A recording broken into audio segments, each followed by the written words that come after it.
would say that they really should look around in terms of what course interests them, particularly look at the content.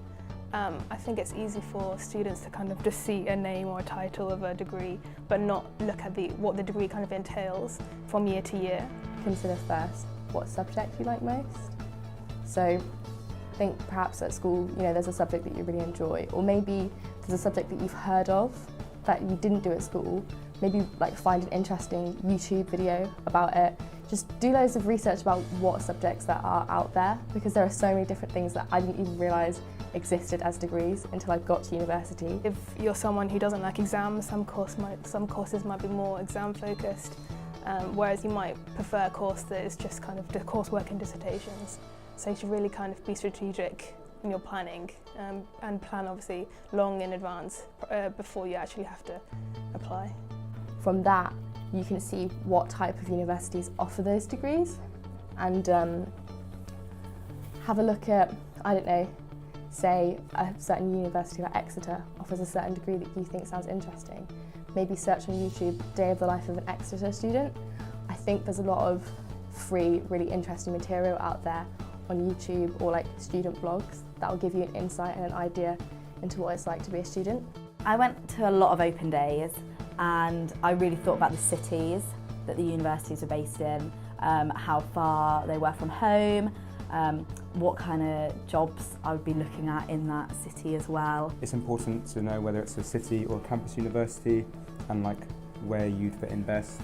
And also the surrounding area for me, with Exeter where I'm at, Dartmoor's on the doorstep, and that's just really good to relieve the pressures and stress of exams and stuff. So I think just the location as well is an important factor, yeah.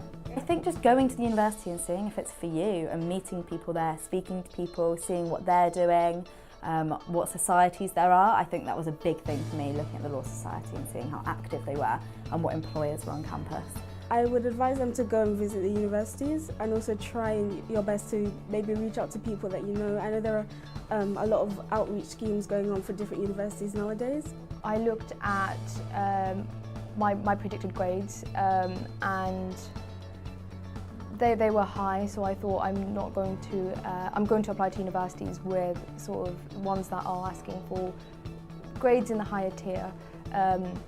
And then after that I looked at the rankings, the table, university table for law specifically. I combined certain things like the prestigiousness, which employers look at, and also my predicted A-level grades, but I also took into account things such as how my living experience would be. So I play sport, I wanted to know I was going to university that catered for all that things. Thoroughly research the university, research the culture, research the access to resources that you will have. For example, in Oxford we have a collegiate system and not all colleges have the same resources, so that's something to consider, especially when comparing different universities. I started searching individual universities. I went to open days and I also looked at the opportunities that universities offer, so societies and also any scholarships and bursaries. And Warwick was definitely one university that stuck out to me because of how big their widening participation office is and how involved they are in these things. And because I've been on social mobility programs, I've always wanted to give back because it's helped me so much. So that was definitely a factor that played a part in me deciding which university to apply to. Are you ambitious but unsure what opportunities are out there for you? Inside the Aspire Guide you will find information about universities, school leaver programs, apprenticeships, advice for dealing with exam stress, the student loan system, and many inspirational stories and tips for success from students just like you. Find out more on aspire.upreach.org.uk.